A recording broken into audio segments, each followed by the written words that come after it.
Alpine fires back at Sabotage claims. Stroll swaps F1 for a surprise GT debut. Sixth major 2026 rules fixes dropped. Ferrari lines up post-spring break upgrades.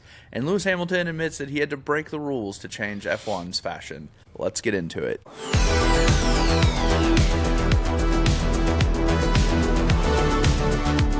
Before we jump into our stories, don't forget to like and subscribe and hit the thumbs up if you are enjoying our way of bringing you race news.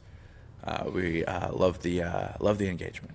But first off, Alpine fires back about sabotage claims. I don't know if you saw this, but they had to write a letter to the fans to tell them to chill out because they're getting a little ridiculous on their insane support. Their crazy support for Colapinto. And we've seen this before. Jack Doohan talked about it in Drive to Survive. I'd love to get your thoughts on this letter that Alpine had to send this last week. I mean, like, damn, dude. Like, that's some loyalty to the fans, but it's kind of like it's not that serious, you know? I don't think it. I mean, there's always like that group of fans that like take it too far, but I mean, I'm not that passionate about something, you know, to like be sending that much hate out there. So, I don't know. That's like a weird one. I feel like people need to chill sometimes. Mm-hmm. Yeah, I definitely think that it seems like it's gotten to a head where they're having to write a letter to the fans to be like, look, we're not doing anything to sabotage this one driver over another. Sometimes when they do upgrades, and this is across all cars, and we see it all the time, is they may only be able to create a single upgrade. So they have to decide what car to put it on and test, and that could just be it was this driver versus that driver of this race. So I don't know. I doubt that they're specifically favoring one driver or the other. I will say, though, this is, I think, a little bit of Briatore's past kind of catching up to him.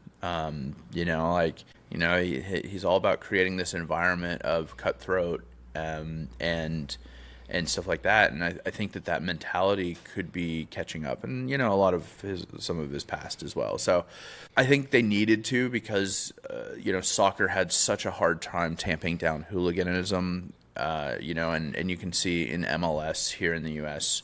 they're really trying to stop it before it can even start. So I do think that it seems like it has gotten out of control with the behavior. So, them saying, hey, look, you guys you need to stop. Like, this is uncalled for, is I think unnecessary. Important. Yeah. I mean, I think it's important to get ahead of that stuff because it can get really out of hand.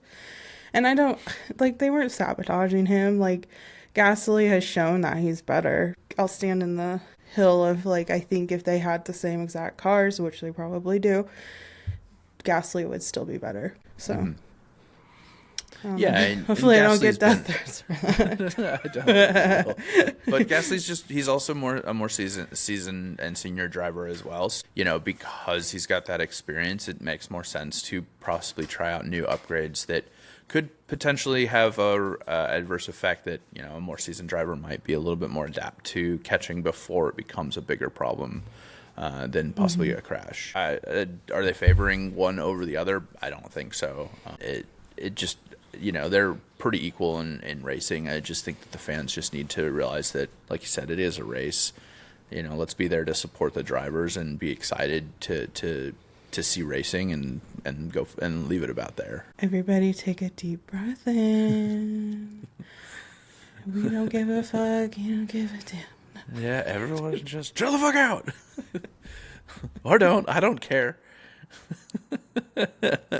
Another fun surprise over the last week, kind of switching pace, quite literally, is, Stroll over the break while we have these canceled races will be racing in GT, which will be interesting to see. I know I give Stroll a hard time, but I think he'd be really good in this format, and that's just me. Yeah. Like the endurance, kind of team back and forth. I think we'll see him do really well, in this. So I'm excited to actually watch the race, not to like troll him or anything like that, but to really just be like, I'm excited to see, because I do think that he is probably looking for a change. So I could see him testing a couple of other different types of racing to see where it might be a better fit. But yeah, it's it'll be interesting to see. So not only are we getting crazy rumors, but we're getting some drivers that are trying some other formats, which is fun to see. I think we'll see more drivers from F1 kind of cross over. I think Max kind of he's the first one to do it in a while, like to do two types of racing at the same time. And so I think he'll be I feel like he's kind of a trendsetter in that sense. So I could see more being like, oh, that's a possibility. We could do that. Especially if now that Max, like they moved certain races to accompany his schedule. So if they're moving like it'll accompany more of their schedules. So yeah. If it works for if it works for Max's schedule, then it should work for all the other Formula One drivers. So yeah, it'll be interesting to see, and it's fun to see. Even in the break, we get to see some drivers do some extracurriculars. Yeah, gotta get out there. Yeah. I can't. Okay, I keep looking at myself, and you know that guy on TikTok that like he sings out of the car at the red stoplights. Oh, does like the Backstreet Boys or whatever? Yeah, I feel like I look like him right now. I don't think so, but I mean, can I show you something? I mean, we can cut this out, but like it's like hard for me to focus right now. I mean, I don't have a beard, but yeah, you definitely don't look like that. But okay. Jesus. We got a little bit of body dysmorphia. Just a little bit. Whatever. It's just some Animorph level shit. Anyways. Okay. Well, we'll be interested to see Lance Stroll race in a different format. It will be. I didn't mean to throw you off on that. Yeah, no, you're fine. Now, I think that some bigger news is obviously there's going to be a lot of regulation fixes coming out of this week. And, the race did a really good article of kind of like the big takeaways from the things that need to fix. And, I'd love to kind of talk through them and get your thoughts as we kind of think of how do we make racing, one, safe. Obviously, we saw the Colapinto Bierman crash, and I'm not saying that Colapinto caused the crash, is just those are the two cars involved, and a couple other things where the drivers are just unhappy with how the quality is going, and just having all these different things. I think it's an interesting thing for them to really look, and it sounds like a lot of times that they're trying to figure out how to balance all these different things, and kind of some of the top takeaways of what is really that is kind of like the main talking points is like currently there's like too much energy deployment in short bursts, right? So we see those like massive overspeeds, and a lot of that is is having a lot of issues. The lift and coast racing has also been a big concern of like, you're not able to go out and put the car on its limit if you basically are out of juice halfway through. And I think that there also has been a lot of concern with the overtaking and how it feels kind of artificial with how they're happening, the boost and the power harvesting and then utilizing it around. So I think that there are some really interesting things. I'd love to get your thoughts on kind of all of those of, what do you think, and what do you think can fix it, and we can kind of think about that. Yeah, I mean, I definitely think like having smoother energy use would help, because it would take a lot of the unsmooth energy out. I think the overtaking is a big one. I think Lando made a comment of like after the race of like they're not overtaking, they're just yo-yoing, which is still totally different. So I think making it so it's more of what it was in overtaking and more natural, I think will help. I mean, obviously there's like Oscar showed there's a way to do it, but in the last race, but I do think it's still kind of an issue. Do you agree or disagree? Yes, I agree. I do think the smoother energy deployment would help. I do think that like reducing the like speed or giving them more power, more energy to use, so that we're not lifting coasting. I think that is kind of one of the ones that I'm not a big fan of, and the reason why is Formula One is they're custom built cars, that should be on the edge of speed, right? And so when they're not going fast or they're having to slow way down because the energy is not there for them to be on that edge, I can understand the frustration. And I think from a fan perspective, I want to see them, what makes Max Verstappen so great is he is going to push that car to the very edge of adhesion across that turn and do really well. Whereas if everyone else wants to be competitive, they're going to have to do the same. So then we get kind of this chain of people pushing, throughout the race, which is really what we want to see. And that's true racing. Swapping positions back and forth, I don't think is really racing unless you're fighting back and forth for it. So yeah.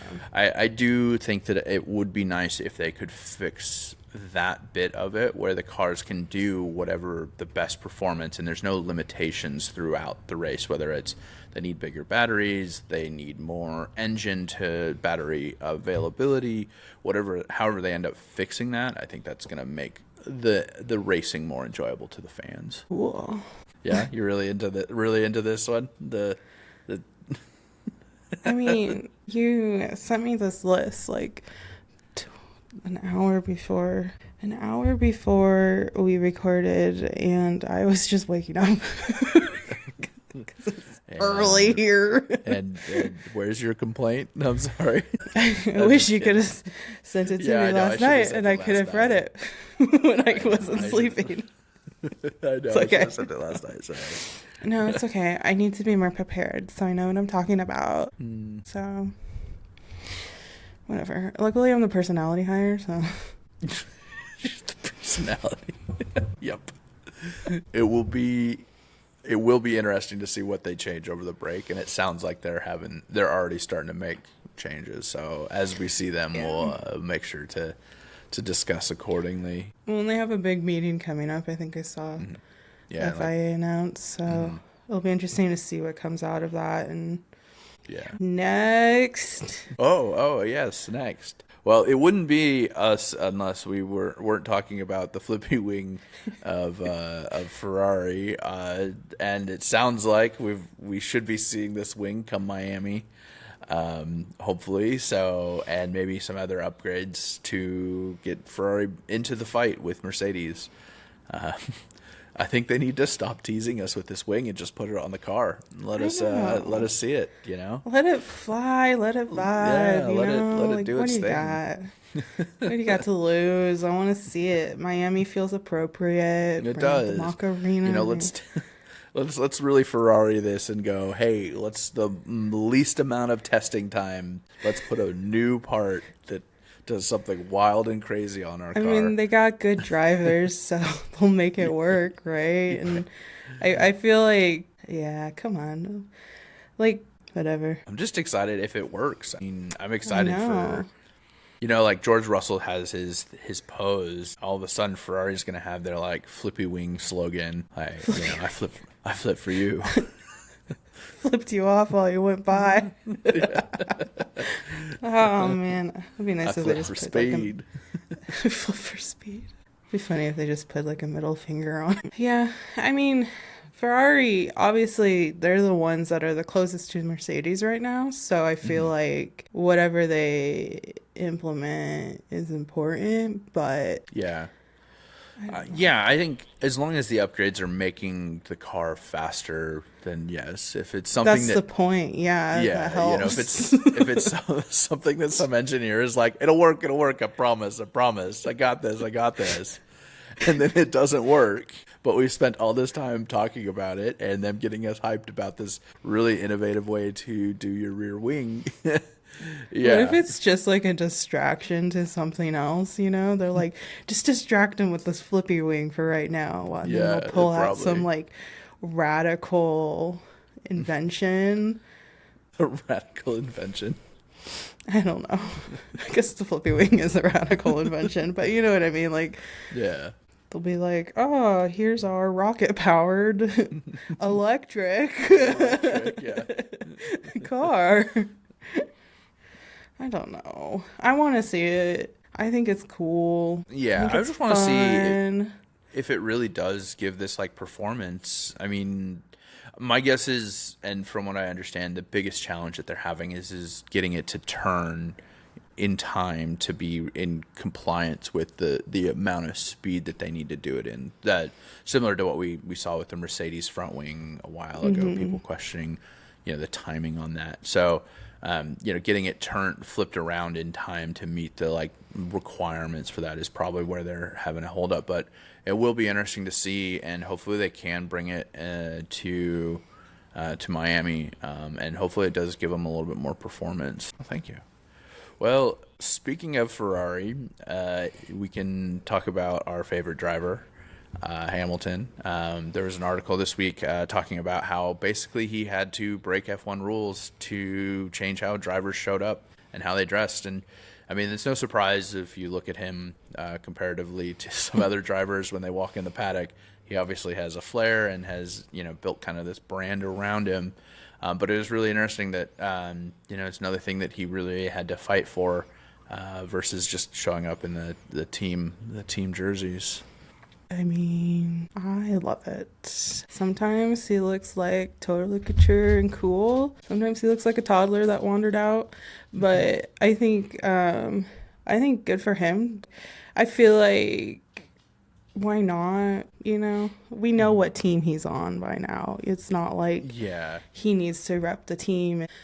I think if that's how he wants to express himself, then I can't touch that. I think if that's how he wants to express himself, it's like it's not harming anyone, and it's kind of fun to see what he walks in looking like sometimes. I mean, I'm not the most fashion forward person, obviously, but I do think it's cool. Like, I don't know, it's kind of fun, but yeah, sometimes you just gotta that's something I would do. I don't know. Yeah. I would just be like, this is what I'm wearing. Get over it. It's not like I'm wearing this in the car. You pay me millions of dollars a year. I'm going to wear whatever I want. And that happens to be sweats. Yeah. No, I do think that it is. I agree. I think it's interesting because it now brings fashion and culture becomes part of F1. We get a lot of fun special hats and things like that they do for specific races. So, kind of bringing that in, or collaborations. There's a lot of really cool collaborations out there as well. So I think we get the fun extreme that maybe Hamilton and, I would say Hülkenberg, they tend to be kind of more of the fashion forward guys on the grid. But the cool thing is between that and then the team kit of what we're all used to, we get really cool like this Godzilla collaboration and things like that. And so I think the fans benefit from this, the couture is not quite what we're wearing, but we get something in between that is team. And so I think it's pretty cool. You mean you're not wearing your extra wide pants right now? Extra flare? You're not wearing your extra flare pants right now? No, I definitely have a pair of really comfy sweatpants on. Same. Yeah. Loungewear, active wear. I support it. In this day and age, I don't need to be in jeans. Okay. Let's see. I think it's good. I think, like you said, it brings more fun wear for the fans too. So we don't have to all rock polos. I know, right? With a bunch of weird names. And I don't know about you, but there is a logo on the side of the Red Bull that it's Roush or Ranch. It's a yellow oval. Every time I'm like, are they sponsored by Ranch? Big Ranch is sponsoring Red Bull. I'm like, that makes sense. That tracks. It tracks. There's a lot of crossover of ranch eating and Red Bull fans. I don't know, but every time I see it, I'm like, oh, they're sponsored by Big Ranch. They're not. It's a completely different company. Ranch. But I will say, maybe your brand identity needs to shift a little bit if everybody that sees your logo gets confused with you and the mythical Big Ranch. Like, this is not a brand of ranch. This is just ranch dressing. Just ranch dressing in general. Just ranch dressing. Overarching. You're too close to that, whatever that is. So maybe you switch your brand up. I would love to know how many other people read that as ranch. We should do a poll. Let's drop a poll in socials this week to see if I'll pull a picture for you to send over. Mm-hmm. What does this say? Is this ranch? Is this ranch? Free bottle with every purchase. Hidden Valley. Hidden Valley. We tried to hide it from you. Hidden in plain sight. Well, that's really kind of some of the fun talking points over the last week. Over this break, we'll continue to bring you news as it comes up and some fun stories here and there. So keep following, and we'll see you at our next one. Bye-bye.